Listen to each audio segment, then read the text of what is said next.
өзүм өлтүрсөм ата энем булар менин баркымды көбүрөөк билет деп майрамдарды майрамдабашыбыз керек деп атабыз. Бирок биз үчүн баардык күн биз үчүн майрам. Ар кимге жакшынакай быйтыкчаларды жөнөтүп, жүрөк жора жөнөтүп алсаң ал адамдын көңүлү көтөрүлөт. Биз ар бир адамга жакшы сөз айтып, жакшы маанай кылып күндө майрамдай берсек болот. Бирок аша чаап кетип, өтө көп бүгүн майрам экен деп аша чаап кетип, бир жака барышым керек, түн ичинде мындай кылышым керек деген ал туура эмес.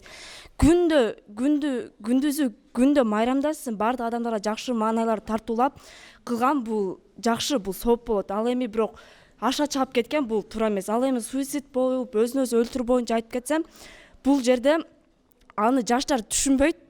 Ал өзүнө гана зыян келтирген түшүнбөйт. Алар ойлошот, эгер мен өзүм өлтүрсөм, ата энем булар менин баркымды көбүрөөк билет деп.